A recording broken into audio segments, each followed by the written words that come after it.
He sacrifices a pawn by playing the move knight to g2. Hello dear friends, how are you doing? Candidate Master Ranveer Mohite here, and in this video I am going to show you a very famous chess endgame played between two legends, two world champions. With white is playing Anatoly Karpov and with black is playing Garry Kasparov. This was played in the 1984 World Chess Championship match. In this game, you're going to see the power of a good knight versus a bad bishop. And there are going to be some very important takeaways. As we go along in this game, you will discover them and hopefully you will be able to apply them in your games. With black is playing Kasparov and with white is playing Karpov. Black has a light squared bishop. And if you look at all of white pawns, they are all on the dark squares. Okay, so what does this mean? It means this bishop doesn't have enough targets to attack because it's on a light square. It can never go to a dark square. Okay, so that is one thing.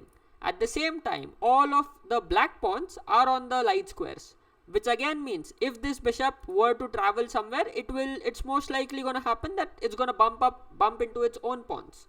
Okay, so this bishop doesn't have enough targets because all of the white pawns are on the different color.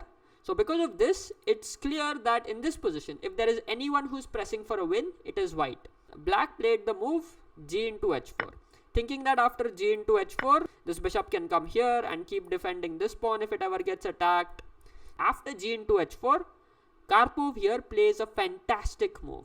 He sacrifices a pawn by playing the move knight to g2. What's going on?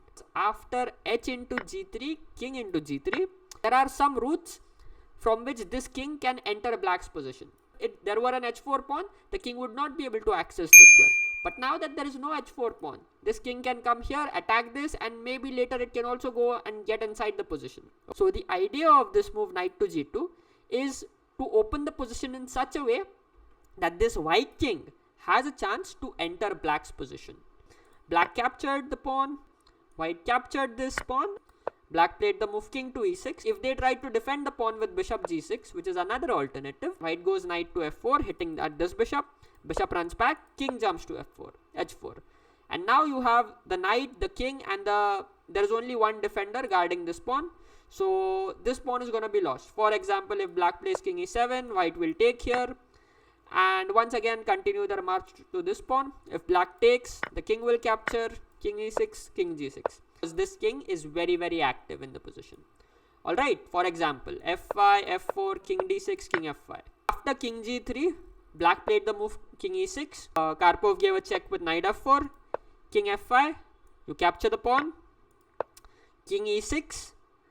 Once again knight f4 check. And now king d6. Now remember, this king cannot come here because otherwise black would lose their central pawn on d5.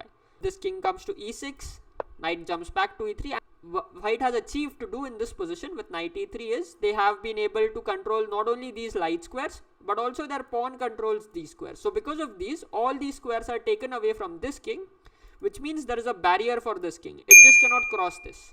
Okay, because all those squares are controlled by the white pieces. This is a very useful way in which you can restrict the opponent's enemy king from coming at you in the endgame. The game after knight f4 check, Kasparov obviously didn't blunder this pawn. He played king d6 and kept this protected.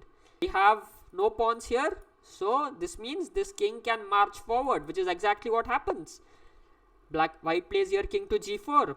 But now, don't forget, this king, if this king tries to march forward, there is something it will leave behind, and that is, it will stop protecting this pawn. Kasparov sees that, so he plays the move bishop to c2. Now the king goes ahead and now he comes bishop d1, hitting this pawn. Karpov realizes that to make inroads into the position, he has to give up this pawn and go after this pawn. So he plays king to g6, king jumps back. Now you may ask me, why not bishop to f3? Why not win this pawn and this pawn? Isn't this a draw? Well, this is not a draw because in this position, the bishop is very far away from defending this pawn. So here white plays the move knight to d3. Sorry, after king to f6, it's black's turn. Black will play bishop g4. Now this pawn is, remember, weak. So white plays knight to d3, aiming to jump here. If the bishop goes back, the knight jumps forward, hitting this pawn, bishop c8. And now, if you notice this, white's knight is very active. It is controlling all these squares. and at the same time white's king is just knocking on the door of black. He's very close to coming through black's position and capturing all the pawns. Okay, so white here just plays the move king to f7. Now if this bishop moves here, you lose the pawn. You cannot keep this pawn protected, because if you go here, you'll again lose the bishop. Okay, and if you, let's say, move with the king, then this king is coming into the position, coming closer to the position. If you go and save this pawn with the king, then the king will come here and capture this pawn, and this pawn will start running. Okay, so you see, in the end games, you want your pieces to be active. So in the game, after king g6, black played the move king e7, but white captured this d5 pawn for a check, king e6, and now once again there came knight c7 check. This pawn is hanging, this king is hanging, king d7, Karpov took the pawn, Kasparov took, king captures, king d6, and now black is hoping this king is far away, this knight is far away, coordination is not there among the white pieces. So black wants to keep the white pieces uncoordinated. So white plays here king f5. It's not that if you win 2 pawns, the position is automatically winning. Okay, you have to coordinate your pieces. So king f5, king d5, king f4, hitting out at this bishop. The bishop runs away, and now very simple. This pawn is under attack, you protect it. King e3, draw. So black plays king to c4. Now white plays the good move knight to c5, preventing the king from coming here and gobbling this pawn. Black plays bishop to c6. White plays the move knight to d3. And now there is a threat of knight to e5 check. Okay, and if this position goes into a king and pawn endgame, this is an easy win for white. Why not king to b3 and go after this pawn? Well, that is because if that happens, then this pawn will start marching forward with the help of this knight. Okay, there is a clever idea white has. White will first play knight e5, hitting out at this bishop. If this bishop moves, now a very important move, king to d3. Okay, this king after king a3 is gonna come here, and this king is gonna make sure that this king remains boxed at the edge of the board here. And now the fight is basically between this knight, this pawn versus this lone bishop. This knight is gonna be very powerful, and this king makes sure that this pawn still remains on the board. Otherwise, without this pawn, it would be a draw. So for example, king a2, white plays knight g4, king b1, knight f6, hitting the bishop, push the pawn, push the pawn, push the pawn, push the pawn, push the pawn. Kasparov played bishop g2.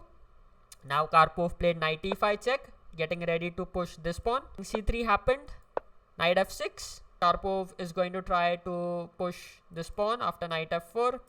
King c4 happened, knight e7, bishop b7, knight f5. He's somehow trying to make sure that this d pawn doesn't get pushed, which is why he's not moving his king away. Knight d6 check. Finally, the king has to go.